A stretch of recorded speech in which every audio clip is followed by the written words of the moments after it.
20대 여자입니다. 여러분의 인생 좌우명은 무엇인가요? 저의 좌우명은 뿌린 대로 거둔다예요.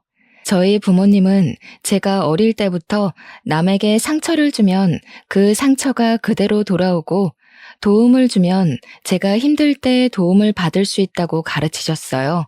그래서 제가 말이나 행동을 할 때 남에게 상처 주지 않도록 늘 조심하라고 하셨죠. 이러한 가르침 덕에 제가 학교 다닐 때나 직장에 다닐 때 주변 사람들과 그 흔한 말싸움 한번 하지 않고 두루두루 좋게 지냈어요.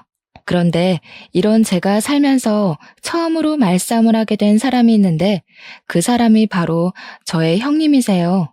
제 형님은 저보다 한 살이 많아요. 처음에 인사드리러 갔을 때도 되게 날카롭게 이야기하고 자기 동생인 남편을 엄청나게 아끼더라고요. 그리고 무엇보다 남편과 시아버지가 대형 병원에서 일하는 의사라는 자부심이 정말 강했어요. 사실 우리 집은 그냥 노후 걱정만 안 해도 되는 지극히 평범한 집안이거든요. 형님은 우리 집 사정을 듣고 평범한 평민이 의사 남편과 시댁 만나서 팔자를 고치려 한다며 처음 만날 때부터 저를 그다지 곱게 보지 않더라고요. 그래도 제가 형님이랑 사는 것도 아니니 그냥 참고 넘겼죠. 인사하고 집에 오는 길에 남편에게 형님은 어떤 사람인지 물어봤어요. 형님이 어렸을 때 아버지는 병원에서 야간 근무하시고 오셔서 주무시고 어머니가 형님을 돌보는데 끓는 물을 놓치는 바람에 형님의 몸과 얼굴에 화상을 입었어요. 그래서 바로 수술을 해야 하는 상황이었는데 그때는 화장 수술비가 너무 비싸 제대로 수술을 시켜주시지 못했대요. 그 결과 흉이 매우 심해졌고 어른이 된 지금도 그 흉터가 몸에 남아 있어요. 그나마 다행인 건 흉터가 턱과 목 쪽에 있어서 머리카락으로 가리고 다니면 잘 안 보이긴 해요. 하지만 형님은 혹시 다른 사람이 보고 본인에게 좋지 않은 소리를 할까봐 일부러 세게 보이려고 막말을 하는 경향도 있고 자격지심도 많이 있다고 해요. 게다가 시부모님은 형님의 흉터를 보면 마음이 너무 아파서 미안한 마음에 형님이 제멋대로 행동을 하고 다녀도 그냥 오냐오냐 하고 키우셨대요. 이러한 이유로 형님은 예민하고 까탈스럽고 자기 멋대로인 성격을 갖게 되었죠. 그래도 말은 조리 있게 잘해서 용케 회사에 들어는 가는데 성격 문제로 오래 다니지 못하고 매번 금방 관뒀다고 하더라고요. 이러한 남편의 이야기를 들으니 솔직히 형님이랑 좋은 사이로 유지하기 쉽지 않겠다고 생각했지만 그래도 남편을 사랑하고 형님을 본다면 얼마나 보겠어 라는 생각에 크게 문제가 될 것은 아니라고 생각했어요. 결혼하고 신혼여행을 다녀와서 시댁에 인사를 드리러 가니 친척들이 다 집에 계시더라고요. 저는 한복을 차려입고 시부모님께 큰절하고 앉았어요. 그랬더니 형님이 제게 신혼여행 가서 시부모님과 자신에게 전화를 매일 하지 않았다고 구박을 하더라고요. 친척들이 다 계신 데서 형님이 뭐라고 하시니 기분이 좀 상했지만 그래도 결혼한 지 얼마 되지 않아 아직은 많이 눈치가 보일 시기기에 그냥 앞으로는 전화 자주 드리겠다고 말했어요. 시어머니는 여행 다녀와서 힘들 테니 편한 옷으로 갈아입고 저녁을 먹자고 하셨어요. 제가 알겠다고 하고 옷을 갈아입으려고 가려는데 형님은 바로 저녁 식사 준비를 하라고 하더라고요. 신혼여행 후에는 시댁에서 친척들과 지인들에게 며느리가 직접 밥을 차려야 한다면서요. 그러면서 선심을 쓰듯이 반찬과 국은 있으니 그냥 상만 차려오라고 하더라고요. 그래서 저는 한복을 입고 15인분의 밥상을 차렸네요. 밥을 다 차리고 저도 밥을 먹으려고 앉았는데 이번에는 형님이 물을 가져와라. 국이 다 식어서 다시 데워야겠다. 여기 반찬이 다 떨어졌으니 가져오라고 하면서 제가 앉아있을 시간을 전혀 주시지 않더라고요. 그 덕에 저는 밥을 하나도 먹지 못하고 음식만 열심히 날랐네요. 시부모님은 그런 형님에게 신우짓 하지 말라고 하셨지만 형님은 친척들도 다 계신 자리에서 시부모님께 날카롭게 한마디 하더라고요. 그래도 우리 집이 일반 집도 아니고 엄연히 의사가 둘이나 나온 집안인데 별 볼 일 없는 일반 평민 주제에 이 정도는 해야지. 안 그래요, 다들? 어떻게 감히 여기에 껴서 밥을 처먹으려고 그래? 형님은 친척들 앞에서 저를 완전히 무시하더라고요. 시아버지가 뭐라고 하시긴 하셨지만 형님이 워낙에 막무가내이기도 하고 친척들이 계셔서 크게는 혼내지 못하셨어요. 형님은 친척분들이 식사를 다 하시고 나니 저에게 당연한 듯이 설거지를 시키더라고요. 저는 아무 도움 없이 혼자 설거지까지 마무리 지었어요. 부엌을 정리하고 부엌에서 나오니 이번에는 과일과 차를 내오지 않고 뭐 하냐고 하시더라고요. 다시 저는 부엌에 들어가 과일과 따뜻한 차를 한 상 내왔어요. 형님은 과일을 먹다가 제게 옆에 앉아보라고 하더라고요. 그리고 우리 집 며느리들이 지켜야 할 규칙이 있다며 일러주더라고요. 일단 매일 시부모님께 안부 전화해야 돼. 그리고 매달 첫 토요일에는 무조건 우리 집에 와서 다 같이 점심 저녁을 먹어야 해. 또 제사와 차례는 하늘이 두 쪽이 나도 반드시 참석해야 한다. 원래 우리 엄마가 이런 거 알려줘야 하는데 엄마가 워낙에 착하셔서 이런 얘기 못하고 도리어 며느리 시집살이 사실까봐 내가 대신 얘기하는 거야. 알겠니? 형님의 어이없는 요구에 황당하긴 했지만 그래도 시댁에 온 첫날이기도 하고 친척들도 계셔서 괜히 분란을 만들기 싫어서 일단은 알겠다고 했네요. 그리고 다음 날부터 형님의 본격적인 시집살이가 시작되었어요. 형님은 매일 아침 제게 전화해서는 시부모님께 안부 전화를 하라고 하시더라고요. 그러고는 저녁 때 또 전화해서는 안부 전화를 했는지 안 했는지 확인 전화까지 했어요. 제가 안 했다고 하는 날에는 며느리가 돼서 시부모님께 연락도 안 드리냐며 잔소리를 해대더라고요. 결혼 후 처음으로 맞이하는 첫째 주 토요일.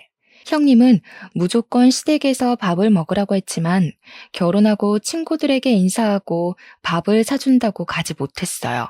솔직히 말하면 그때 형님의 말을 주의 깊게 듣지 않아 잊어버리고 있었어요. 친구들과 함께 있는데 형님이 전화 오더라고요. 우리 집에서 같이 매주 첫째 주 토요일에는 같이 밥을 먹어야 한다고 하지 않았냐면서요. 그러면서 빨리 오라고 5분에 한 번씩 전화가 오는데 정말 돌아버리겠더라고요. 결국엔 친구들에게 양해를 구하고 시댁에 일단 갔어요. 시댁에 도착하자마자 형님은 내 말이 말 같지가 않냐면서 엄청 뭐라고 하셨어요. 저는 도무지 듣고만 있을 수가 없어서 형님에게 화를 내며 따져 묻기 시작했어요. 이게 바로 제 인생 처음으로 한 말싸움이었죠. 형님이 말씀하신 거 잊어버려서 죄송은 한데요. 그런다고 친구들에게 결혼식 와줘서 고맙다고 밥을 사는데 5분마다 한 번씩 전화하는 것은 좀 너무하신 거 아닌가요? 네가 무슨 돈이 있다고 밥을 사. 이거 다 내 동생 돈으로 사는 거 아니야? 잘하는 짓이다. 우리 상우는 병원에서 그렇게 뼈가 빠지게 일하는데 너는 그 돈으로 친구들 밥도 사고 아주 팔자 좋아. 아니요, 오늘 친구들 밥은 결혼 전에 제가 모아둔 돈으로 샀어요. 남편 돈으로는 공동 생활비만 쓰고 있어요. 시부모님은 점점 언성이 높아지는 저와 형님을 말리셨지만 형님은 자기 동생 돈으로 제 친구들에게 밥을 사줬다는 오해를 하시며 화를 엄청나게 내시더라고요. 저는 형님의 이러한 지나친 간섭이 답답했지만 제 남편은 병원 일로 이야기는커녕 얼굴 보기도 힘들고 잠도 거의 자지 못하고 눈만 뜨고 다니는 상황인 것을 알기에 어쩔 수 없이 혼자 속으로 사겼답니다. 결혼 후 첫 명절이었어요. 남편은 역시 또 당직이라 병원에 있었고 저 혼자 시댁에 음식을 장만하러 갔었어요. 형님은 말로만 참견하며 잔소리를 했지만 이미 그 전에 몇 번 당해봤던 터라 그냥 그런가 보다 하고 한 귀로 듣고 한 귀로 흘렸어요. 음식 장만은 시어머니가 음식을 주로 하셨고 저는 뒤에서 보조 역할만 해서 생각보다 힘들지 않더라고요. 그런데 명절 당일 아침부터 형님이 자꾸 제게 이것저것 시켰어요. 아침에 차례를 지내고 설거지를 하고 집에 가려는데 갑자기 제가 해주는 음식들이 맛있다며 음식을 만들어주고 가라는 거예요. 제가 친정에 가야 한다고 해도 친정이 먼 것도 아니고 시간이 걸리면 얼마나 걸린다고 그러느냐며 자꾸 해달라는데 매정하게 안 해주고 가기도 조금 그렇더라고요. 그래서 음식을 다 만들었더니 또 지금은 입맛이 없다며 먹지도 않아요. 그리고 이제는 정말 집에 가려는데 주방 후드 청소까지 싹 시키더라고요. 저는 그런 형님의 말을 무시하고 제 짐이 있는 작은 방에 갔어요.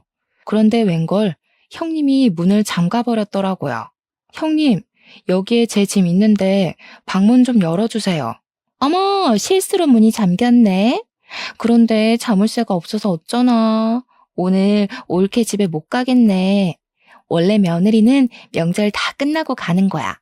무슨 벌써 집에 가려고 해. 그냥 이렇게 된 김에 오늘 자고 가. 여기 방문은 내일 열쇠 찾아서 열어줄게. 이러한 형님의 어이없는 만행으로 저는 그날은 결국 시댁에서 잠을 자고 다음날 형님이 이제야 열쇠를 찾았다며 문을 열어주어 연휴 마지막 날 친정에 갈 수 있었어요. 결혼 후 두 번째 명절 때는 시어머니가 입원하셔서 이번에는 차례를 지내지 말자고 시댁으로 오지도 말라고 하시더라고요. 남편도 병원 당직이라 출근해서 저는 오랜만에 늦잠을 잔 후 천천히 친정에 갈 준비를 하고 있었어요. 그런데 누군가가 우리 집 배를 누르더라고요. 문을 열어보니 형님이었어요. 형님의 손에는 커다란 장바구니가 있었고 그 안에는 음식 식재료가 가득 있었죠. 옳게, 내가 예전에 얘기했지? 며느리는 반드시 하늘이 두 쪽이 나도 시댁의 제사와 차례를 지내야 한다고. 설마 우리 엄마 병원에 계신다고 차례 안 지내려던 거 아니지? 빨리 내가 장 봐온 거로 음식 장만해. 내가 도와줄게. 형님은 시어머니도 지내지 말라던 차례를 반드시 지내야 한다며 굳이 장을 봐오셔서는 음식을 장만을 시키셨어요. 처음에는 분명히 도와서 같이 한다고 해놓고서는 갑자기 급한 전화가 왔다며 자리를 뜨시더라고요. 한참을 지나도 오지 않길래 보니 큰방 침대에서 잠을 자고 있었어요. 결국 저 혼자 음식을 다 장만하고 차례도 지내고 뒷정리도 온전히 저 혼자 다 했죠.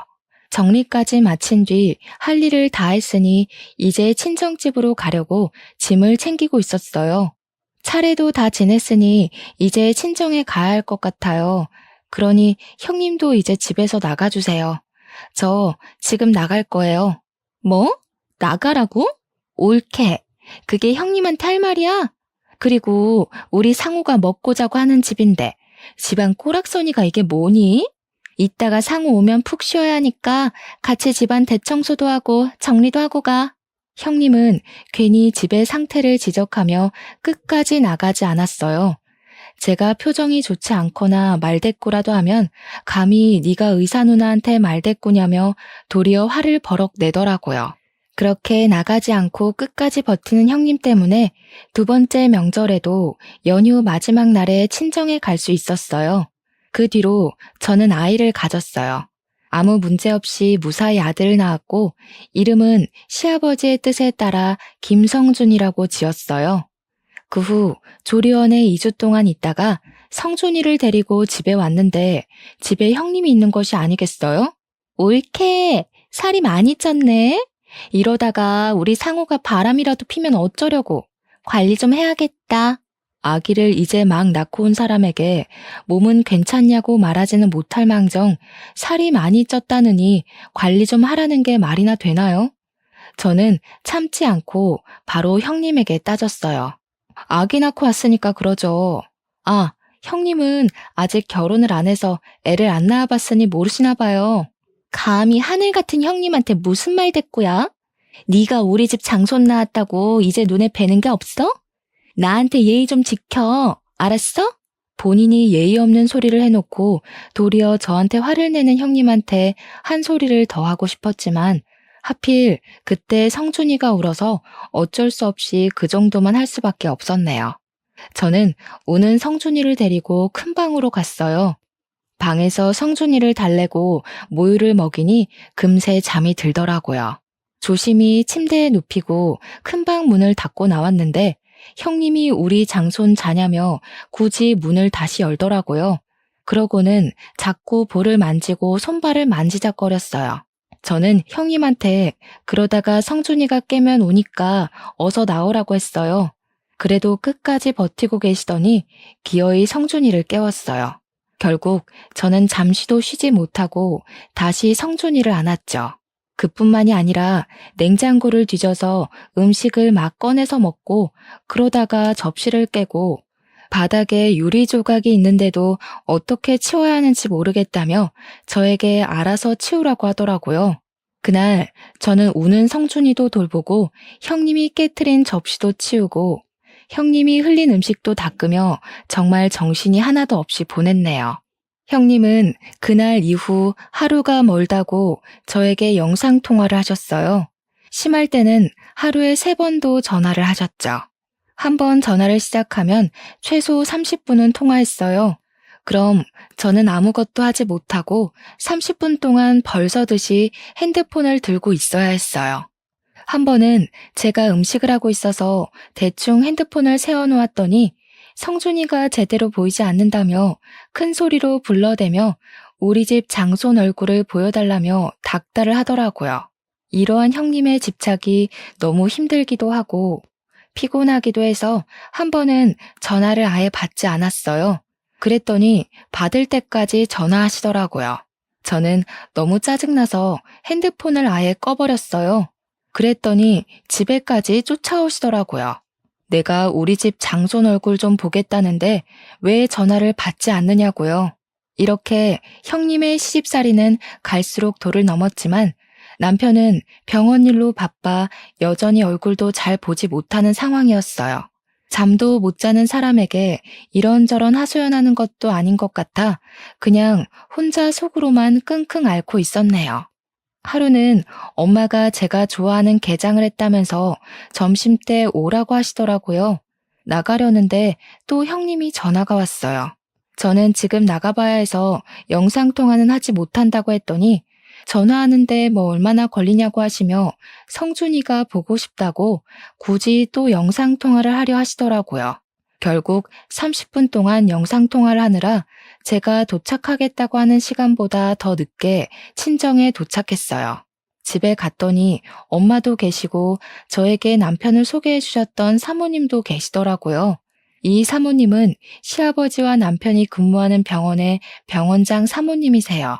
우리 옆집에 30년째 살고 계시면서 결혼 전에는 거의 매일 보고 살았던 친척보다도 더 가까운 사이죠. 사모님은 제게 오랜만이라 반갑긴 한데 표정이 좋지 않다며 결혼 생활이 힘드냐고 물어보시더라고요. 오기 전에 형님과 원치 않은 통화를 해서 제가 표정이 좋지 않았나 봐요. 처음에는 이야기하지 않으려다가 그래도 내가 소개해줬는데 잘 사는지 어떤지는 알아야겠다며 자꾸 물어보셨어요. 저는 어쩔 수 없이 형님이 제게 첫날 말했던 며느리의 도리에서부터 매일 우리 집 장손 얼굴 보겠다며 영상통화를 하고 명절 때 집에 못 가게 했던 일까지 모든 이야기를 다 했어요. 사모님은 저의 이야기를 들으시고는 시부모님의 성품도 좋으시고 남편도 성실하고 책임감이 강해서 시집살이나 고생 안 하고 잘 살 줄 알았는데 시누이가 그 모양인지는 몰랐다며 미안하다고 하시더라고요. 그래서 제가 남편은 바쁘긴 하지만 잘 대해주고 시부모님도 정말 잘해주셔서 좋다고 하며 걱정하지 말라고 하셨죠. 그래도 사모님은 오래 봐서 딸 같은 제가 고생하는 게 너무 속상하다며 혹시라도 도울 일이 생긴다면 언제든지 말해달라고 하셨어요. 형님은 그 뒤로도 매일 영상통화를 하고 말도 안 되는 논리로 항상 저를 괴롭게 했어요. 그렇게 1년 정도가 지났을 때 형님이 결혼을 생각하고 있다며 상견례 날짜를 알려주더라고요. 저는 꼭 가려고 했지만 하필 그날 새벽에 성준이가 열이 나서 입원하는 바람에 가지 못했어요. 그 후로 이야기가 잘 됐는지 결혼식 날짜가 잡혔다며 모바일 청첩장을 주시긴 했는데 성준이가 그 뒤로도 계속 아파서 정신이 하나도 없었던 터라 형님의 결혼 사진을 제대로 보지 못했어요.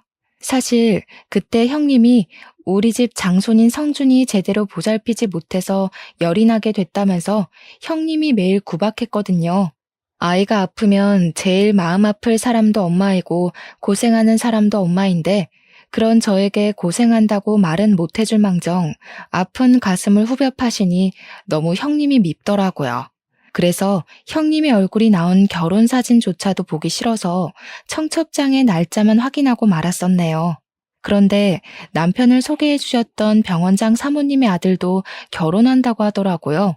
그것도 형님 결혼 날짜와 같은 날, 같은 시간에요. 저는 정말 가고 싶었지만 형님과 결혼 날짜가 같으니 어쩔 수 없이 가지 못하고 엄마만 병원장님 아들의 결혼식에 참석하려고 했어요. 그런데 또 하필이면 그날 엄마에게 아주 급한 일이 생기는 바람에 엄마도 결혼식에 참석을 못하게 되었어요. 형님의 결혼식 날 저는 하객들을 맞이해야 하니 결혼식장에 일찍 갔는데 사모님이 한복을 입고 있더라고요. 저는 깜짝 놀라 오늘 아들 결혼식인데 왜 여기 계시느냐고 물었어요. 사모님은 우리 아들 결혼을 여기서 한다고 하시더라고요.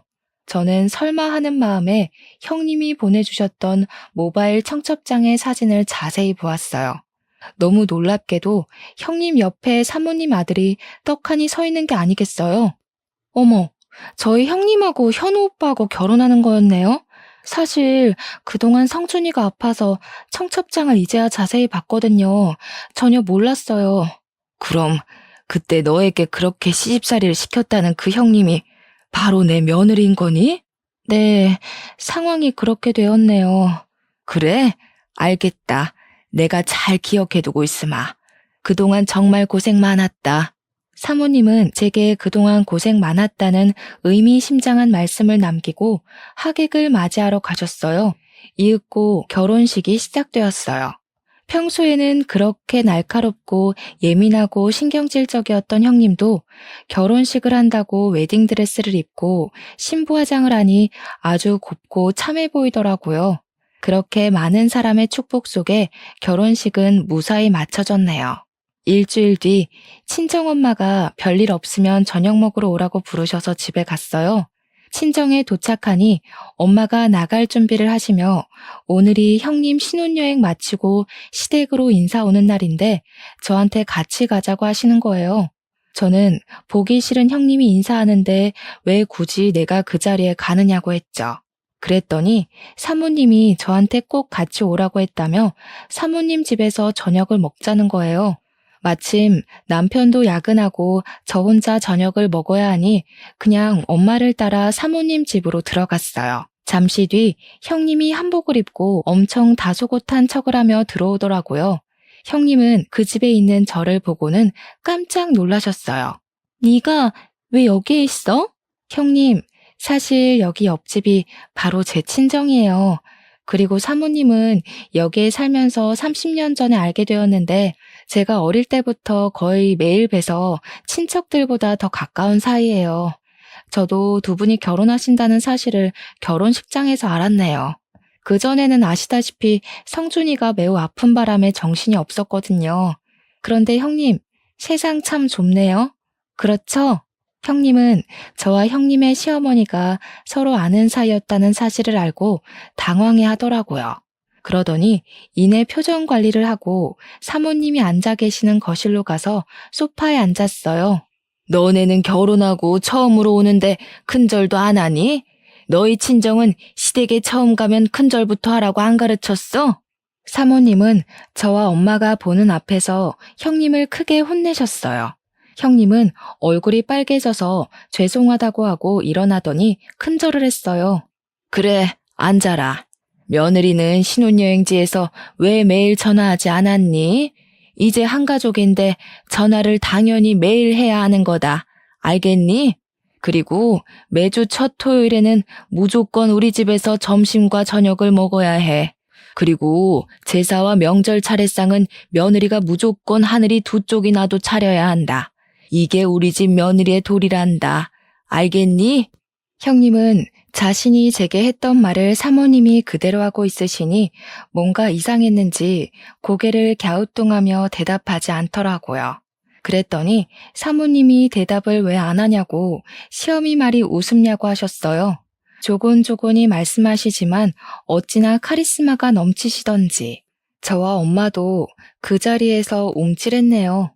형님이 알겠다고 답을 하니 이제는 부엌에 가서 밥을 차리라고 시키시더라고요. 어머니, 저 지금 여행 마치고 왔는데 이 불편한 옷을 입고 밥을 차려요?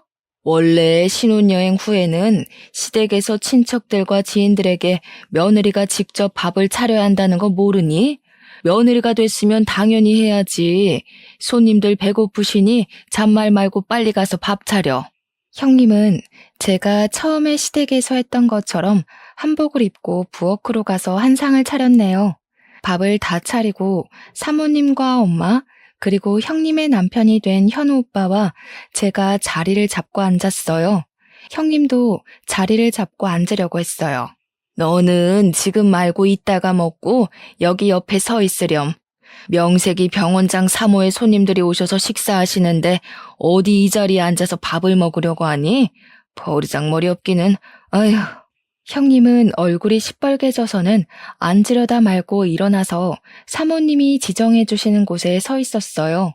저는 맛있게 밥을 먹고 있는데 옆에서 자꾸 뭔가 따가운 시선이 느껴져서 보니 형님이 저를 매섭게 째려보고 있었더라고요. 저는 그런 형님의 얼굴을 보다가 사례가 들렸어요. 미진아, 괜찮니? 편하게 천천히 먹으렴. 얘 며느리야. 밥 먹을 때 옆에 세워두는 건 장승처럼 서 있으란 뜻이 아니라 그때그때 필요한 것들을 눈치껏 알아서 가져오라는 거다. 미진이 사례가 들렸으니 빨리 물 가져와. 사모님의 말씀에 형님은 냉장고에 물통을 꺼내 제 앞에 물통을 그대로 내려놓더라고요. 사모님은 그런 형님을 보며 깊은 한숨을 쉬셨어요. 지금 이게 뭐 하는 짓이니? 아휴, 이럴 때는 손님한테 물통을 통째로 내어드리는 게 아니라 네가 물컵을 가져와서 따라줘야 하는 거야. 내가 너에게 이런 것도 하나하나 가르쳐야겠니? 무슨 초등학생도 아니고. 형님은 사모님께 또 한 소리를 듣고는 아주 짜증난다는 표정으로 컵을 챙겨와서 물을 따라줬어요. 그런 형님의 표정을 보고 있자니 고소하기도 하면서 뭔가 형님을 더 놀리고 싶은 생각이 들더라고요. 그래서 일부러 제 국이 식어서 그런데 국을 다시 따뜻하게 데워달라고 했어요. 형님은 아주 못마땅한 표정을 지으며 못 들은 척 하더라고요. 예, 못 들었니? 내 손님 미진이가 국을 데워달라잖아. 어서 따뜻한 국으로 가져다 주렴. 명색이 병원장 사모의 손님인데 당연히 이 정도 대접은 받아야지 않겠니? 결국 형님이 죽을 상으로 다시 국을 끓여서 가져오는데 얼마나 화가 났는지 형님의 손이 부들부들 떨리더라고요. 평소 같았으면 이미 다 뒤집어 엎었을 사람인데 평소에 그리 무시했던 제 앞에서 이렇게 당하고 있으니 아마 미치고 팔짝 뛸 노릇이겠죠. 저는 아주 고소하게 생각하며 음식을 맛있게 먹었답니다. 저녁을 다 먹고 나서도 사모님은 당연히 설거지는 며느리의 몫이라며 형님에게 설거지를 시키셨어요. 저는 사모님과 함께 거실에 앉아 차와 과일을 마시며 담소를 나눴어요. 설거지를 마친 형님이 부엌에서 나오자 사모님은 거실 소파에 잠깐 앉아보라고 하시더라고요. 그러더니 내 아들 현우에 비해서 조건들이 훨씬 부족하지만 아버지가 워낙 병원에서 인품이 좋으셔서 어쩔 수 없이 결혼 승낙을 했다며 우리로서는 정말 많이 손해보고 하는 결혼이니 평생 갚으면서 시부모 얼굴에 먹칠하지 말고 살라고 하시더라고요. 그 이야기를 듣는데 형님은 울상이 되고 저는 너무 속이 다 시원해서 자꾸 웃음이 나더라고요. 이렇게 형님은 제게 시집살이를 시킨 그대로 사모님께 당하며 시댁에서의 첫날을 보냈네요. 속이 다 후련해져서 집에 왔는데 남편이 퇴근해 있더라고요. 저를 보자마자 하는 이야기가 누나한테 울면서 전화가 왔다며 어떻게 누나가 그렇게 당하고 있는데 옆에서 부채질이나 하냐고 뭐라고 하더라고요. 너 생각 안 나? 오늘 형님이 사모님한테 당했던 거 다 형님이 나한테 했던 짓이야. 신혼여행 끝나고 오자마자 친척들 죄다 불러서 밥 차리라고 했잖아. 너는 그날 밥 맛있게 먹었겠지만 나는 잔심부름하느라 밥 한 숟갈도 못 떴어. 그리고 오늘 사모님이 형님한테 며느리의 돌이라면서 했던 이야기 다 형님이 나한테 했던 이야기야.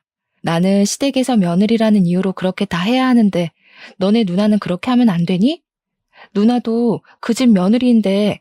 남편은 제 이야기를 듣고 잠시 생각하더니 아무 말도 하지 못하더라고요. 그러더니 남편이 네가 속상한 것은 알겠지만 그래도 누나네 시어머니랑 친하다고 하니 조금 살살해달라고 부탁 좀 드려보라고 하더라고요. 저는 그런 남편의 부탁에 솔직히 그동안 내가 당한 게 얼만데 그렇게 얘기는 못하겠다고 말하며 거절했어요. 잠시 뒤 이번에는 형님이 전화가 왔더라고요. 보나마나 좋지 않은 소리 할 것 같아서 전화를 받자마자 녹음을 했어요. 야, 너 어떻게 나한테 이렇게 엿을 먹일 수가 있어? 네가 시어머니한테 다 얘기한 거지? 그래서 시어머니가 너 대신에 복수한 거고. 형님이 시댁에 대한 도리라면서 며느리는 이렇게 살아야 한다고 했잖아요. 형님도 이제 결혼을 하고 한 집안의 며느리가 되었으니 당연히 그리하셔야 하는 것 아닌가요? 너 내가 가만히 안 둘 거야. 네가 지금 그 아줌마랑 한편 먹고 나 괴롭히는 거 모를 줄 알고? 아줌마요? 사모님한테 시어머니 아니고 아줌마요? 아무리 그래도 시어머니인데 호칭은 똑바로 부르시죠. 어머, 우리 형님 집안에 장손이 오셔서 저는 장손을 돌보러 가야겠네요. 전화 끊겠습니다. 형님은 역시나 제게 화를 많이 내셨고 저는 녹음된 형님과의 통화 내용을 바로 사모님께 카톡으로 보냈어요. 다음날 집에서 성순이를 돌보는데 엄마에게 전화가 왔어요. 엄마가 사모님 집에 가니 형님이 와 있었더라고요. 그런데 보니까 형님이 아주 눈물이 쏙 빠지게 혼나고 있던데 무슨 일 있었냐고 하시더라고요. 그래서 제가 어제 있었던 일을 이야기하며 아마도 그래서 혼난 것 같다고 했어요. 엄마는 그렇게 시집살이를 시키더니 쌤통이라며 저보다도 더 좋아하셨어요. 그리고 형님의 결혼 후 첫 명절날이 왔어요. 원래 병원장님은 평소에도 잘 쉬지 못하니 명절날에는 반드시 가족과 여행을 가세요. 이번에도 여행을 계획하신다길래 저는 당연히 형님도 같이 가겠거니 했어요. 여행을 가는 형님이 부럽기도 하고 한편으로는 사모님이 형님에게 아주 혹독한 시집살이를 시킬 것을 기대했는데 그러지 못하겠다고 생각하니 내심 아쉬웠어요. 저는 시댁에서 형님 없이 아주 편하게 음식을 장만했어요. 음식을 하다 보니 생각보다 재료가 많이 부족해서 시부모님과 남편은 장을 보러 나가고 저와 성준이 둘이 시댁에 있었어요. 그런데 여행을 갔다고 생각했던 형님이 들어오시는 게 아니겠어요? 어떻게 여기 오세요? 원래 명절 때마다 병원장님 여행 가시는 걸로 알고 있는데. 다들 갔지? 나보고도 같이 가겠느냐고 묻더라고. 근데 솔직히 시댁이랑 가면 불편하잖아. 그래서 안 가겠다고 했더니 그럼 나보고 혼자 차례 음식 준비하고 차례 지내라는 거야. 원래 며느리들은 제사나 차례를 하늘이 두 쪽이 나도 지내야 한다고. 그게 말이 돼? 그래서 그냥 네 하고 차례 안 지내고 여기 온 거야. 그래요? 그래도 형님이 그 집 며느리인데 당연히 차례 지내야죠. 가만히 있자. 사모님한테 명절 인사 한번 드려봐야겠네. 잠시만요. 형님은 제가 사모님한테 전화를 걸자 잽싸게 말렸지만 이미 사모님이 전화를 받으신 상태였어요. 저는 일부러 스피커폰으로 바꾸어 사모님과 통화를 했어요. 사모님, 여행을 잘 가셨죠? 사실 지금 저희 시댁에 형님이 있는데 어떻게 할까요? 난 분명히 우리 집에서 차례 지내라고 했는데 걔가 왜 거기 있니? 바꿔보렴. 저는 스피커폰으로 형님에게 제 핸드폰을 건넸어요. 형님이 떨리는 목소리로 말을 하자 사모님이 노발대발 하시더라고요. 내가 우리 집에서 차례 음식 차리고 혼자 차례상 차려서 지내라고 했는데 왜 말을 안 듣니? 첫 명절인데 시부모 말이 말 같지가 않아? 당장 얼른 가라. 가서 상 차리고 영상통화해라. 알겠니? 형님은 알겠다고 대답하고 전화를 끊고 저한테 왜 전화를 걸어서 이렇게 귀찮게 만드냐고 뭐라고 하더라고요. 그때 장을 보러 가신 시부모님과 남편이 도착했어요. 너는 첫 명절인데 시댁에 안 있고 왜 여기 있니? 다들 여행 갔는데 나 혼자 시댁에 남아서 차례를 지내라 하잖아. 말이 돼? 그래서 여기로 왔는데 세상에 전현이 시어머니가 자기 아는 사모님이라고 전화 걸어서 나 욕먹게 했어. 당연한 거 아니니? 네가 며느리한테도 그렇게 알려주지 않았니? 당장 너희 시댁에 가서 차례상 차려라. 어떻게 너는 내 얼굴에 이렇게 먹칠을 해? 아빠, 어떻게 나한테 그래? 지금 시아버지 시어머니가 날 얼마나 괴롭히시는지 알아? 나 정말 너무 힘들어서 이혼하고 싶다고. 병 원장님 내외분 경우가 없으신 분 아니시다. 네가 뭘 잘못해서 그런 거겠지. 그런 줄 알고 앞으로는 절대 이렇게 오지 마라. 이혼? 이혼해서 나랑 네 동생 얼굴에 먹칠만 해봐. 그땐 우리 영 끊고 넌 집에서 쫓겨나는 거야. 명절을 편하게 보낼 생각에 집으로 왔던 형님은 시아버지와 시어머니의 성화에 다시 울면서 사모님 댁으로 가더라고요. 저는 그 후로 형님 없이 아주 편한 명절을 보냈어요. 그 뒤로 형님한테 전화가 왔어요. 형님은 제게 시댁의 시집살이가 너무 힘들다고 이혼하고 싶다고 하더라고요. 저는 형님이 이혼하고 싶은 것을 왜 제게 말씀하시냐고 물었어요. 이혼하고 싶어서 우리 엄마한테 전화했더니 엄마도 사돈이 병원장님이신데 이혼하면 아빠와 동생이 병원 생활 힘들어져서 안 된다고 하면서 말리시더라. 그래서 저한테 이런 이야기 하시는 이유가 뭐예요? 네가 내 시어머니께 잘 말씀드려서 우리 형님 좀 적당히 봐달라고 하면 안 돼? 이제 형님이 잘 빌려준다고 말해줘. 나도 이제 너한테 신우짓 절대 안 할게. 정말 내 동생처럼 생각할게. 부탁해. 제발 나 좀 도와줘. 형님이 제게 울먹이면서 이야기하는데 정말 눈물겹더라고요. 하지만 저는 형님한테 그 전에 너무 많이 당했던 터라 형님의 그런 부탁에도 눈 하나 깜빡하지 않았어요. 형님, 지금 사모님이 형님에게 하시는 것들 다 형님이 제게 했던 것 아닌가요? 인제 와서 하는 말인데 그때 형님이 저한테 그렇게 구박하고 했을 때 저 정말 이혼하고 싶을 만큼 힘들었어요. 제 인생에서 최고로 자존감이 바닥을 치고 우울증까지 왔다니까요. 정말 미안해. 그때는 내가 결혼 전이라 시댁 며느리 그런 거 전혀 몰랐어. 내 생각이 짧았어. 속 깊은 네가 나 좀 한 번만 도와줘라. 응? 형님, 죄송하지만 저는 사모님께 그런 말하기도 싫고 감히 제가 사모님께 그런 말할 자격도 없습니다. 그리고 지금 미안하다고 해도 이미 그때 제가 받은 마음의 상처는 지워지지 않네요. 저는 도움이 되지 못할 것 같아요. 저도 죄송하지만 알아서 잘 해결하세요.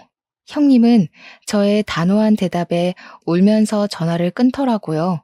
그 뒤로도 사모님의 시집살이는 계속되었고 여전히 형님은 사모님께 혼나며 결혼 생활을 이어가고 있답니다.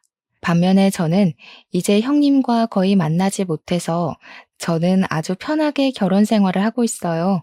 어느 날은 남편이 자기 누나가 그렇게 못되게 구는지 몰랐다면서 병원 일에 치여 사느라 제대로 챙겨주지 못해서 미안하다고 진심으로 사과하더라고요. 그 뒤로는 남편도 제게 잘해주고 시부모님이야 원래 잘해주셨고 해서 요새는 아무 고민 없이 아주 만족스러운 생활을 하고 있어요. 최근에 친정엄마랑 통화하다가 사모님 얘기가 나왔어요. 친정엄마가 사모님께 왜 그렇게까지 시집살이를 시키시냐고 물으니 사모님 본인이 원래 불의를 못 참는 성격인데 딸 같은 제가 형님한테 그렇게 당했다는 것을 아시고 많이 화가 났었다고 해요. 만약에 처음부터 아들이 만나는 사람이 제 형님인 것을 알았다면 아마 결혼 안 시켰을 텐데 이러한 사실을 결혼식장에서 알아버렸고 인제 와서 결혼을 엎을 수는 없으니 대신 본인이 행했던 시집살이를 그대로 시켜서 본인이 무슨 잘못을 했는지 제대로 깨닫게 해야겠다고 생각하셨대요. 이 부분은 형님의 시아버지와 남편이 다 동의를 해서 가족들 모두 사모님의 행동에 크게 반대하지는 않았다고 해요. 또 미리 형님의 아버지인 저희 시아버지께도 말해놔서 동의를 구했다고 하시더라고요. 시아버지는 제 딸을 제가 제대로 못 키워서 일이 막무가내인데 그렇게라도 교육해 주시면 감사하다고 하시며 오히려 죄송하다고 하셨대요. 그러면서 사모님은 그래도 조만간에 이렇게까지 하게 된 이유를 설명해주고 시집살이를 끝낼 거라고 하셨대요. 엄마는 사모님의 말씀을 제게 전하며 정말 사람은 뿌린 대로 거두는 게 딱 맞다고 하시더라고요. 형님이 너에게 그렇게 시집살이를 시키더니 결국엔 그거 그대로 형님이 다 받게 됐다면서요. 그러면서도 제게 항상 말해왔듯이 남에게 피해주며 살지 말고 특히 시댁에서는 말과 행동을 조심하라고 신신당부를 하시더라고요. 평소에는 잔소리 같았던 엄마의 말이 그날은 참 마음에 확 와닿았어요. 솔직히 그동안 형님이 제게 했던 것 다 떠들고 다니면 욕하는 것 같기도 하고 뒷말하는 것 같기도 해서 엄마한테만 이야기하고 아무에게도 얘기 못했거든요. 하지만 제가 이렇게 많은 사람이 듣는 이곳에 사연을 남기게 된 이유는 이제 형님의 시집살이가 어느 정도 끝이 나는 것 같기도 하고 무엇보다 우리 아들 성준이가 커서 장가를 가고 내가 누군가의 시어머니가 되면 절대 며느리에게 시집살이 시키지 말고 딸처럼 생각해줘야겠다 다짐하는 의미에서 이렇게 사연을 남겨요. 물론 저를 못살게 군 형님이 자신이 했던 방식으로 똑같이 당하니 속이 시원한 마음도 있긴 있고요. 조금 있으면 또 명절이네요. 어릴 때는 명절날이 그저 좋기만 했는데 결혼하고 나이가 드니 사실 명절날이 그리 반갑지는 않은 것 같아요. 결혼 전에는 친척들이 제 미래를 너무 걱정해 주셔서 힘들고 결혼 후에는 결혼 전처럼 편하게 행동하기에는 눈치가 보이니 힘든 것 같아요. 분명히 오랜만에 친척들을 만나서 반가워야 할 명절인데 요새는 여러 가지 상황에 의해 그러지 못하니 명절의 참된 의미가 많이 퇴색된 것 같아서 뭔가 씁쓸하기도 하고 그러네요. 문득 이런 생각이 들어요.